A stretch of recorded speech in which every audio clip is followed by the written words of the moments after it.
Well, Mr. President, welcome back to the White House. Welcome back to the Oval Office. Got to see each other yesterday, and you shared a preview of your plan to win this war, and that's exactly what we're going to discuss today. Now, the Ukraine, how is Ukraine going to prevail in this conflict? And I see two key pieces. First, right now we have to strengthen Ukraine's position on the battlefield, and that's why today I'm proud to announce a new $2.4 billion package of security assistance. I've also directed the Pentagon to allocate all the remaining security assistance funding that has been appropriated to Ukraine, period, by the end of my term, which is January 20. And this will strengthen Ukraine's position in future negotiations. Second, we look ahead to help Ukraine succeed in the long term. As you know better than anyone, as we said at the Washington summit, we have to support Ukraine in its path to membership to both the EU and to NATO, and continue to make reforms to counter corruption and strengthen democracy, which you're working mightily on right now.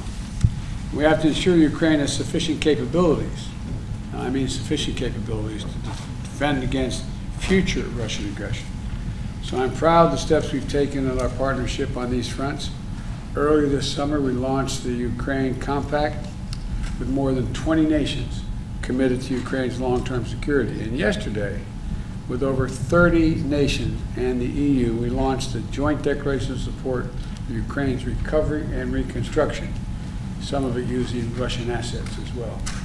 And so with both these actions, we make it clear we stand with Ukraine now and in the future. We've got a lot to discuss, so let me close with this. These two elements are critical to how this war ends. Let me be clear. Russia will not prevail in war. Russia will not prevail. Ukraine will prevail, and we'll continue to stand by you every step of the way. So thank you for being here, and the floor is yours. Thank you so much, Mr. President. Mr. President, thank you for your strong support for the decision that are helping us protect Ukrainians, our whole. We deeply appreciate that Ukraine and America have stood side by side from the very first moments of this terrible Russian invasion. Your determination is incredibly important for us to prevail. Yesterday we had, as you said, we had a G7 plus meeting on Ukraine's reconstruction with more than 30 countries participating, and it was a truly helpful format.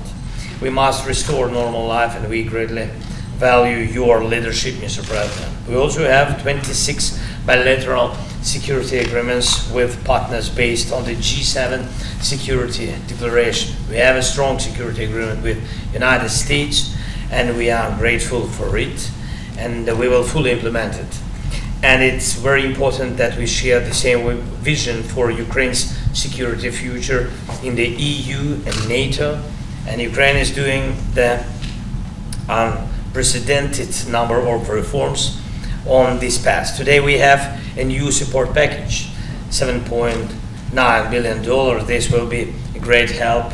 And I raised with President Biden the plan of victory. Today we are preparing to discuss the details to strengthen the plan, coordinate our positions, views, and approaches. Our teams will work together to ensure the implementation of our future steps. And today in the morning, I've met with both Senate and the House, and thank you for the unwavering bipartisan support. And to all American people, together we have to win, we will win. Thank you.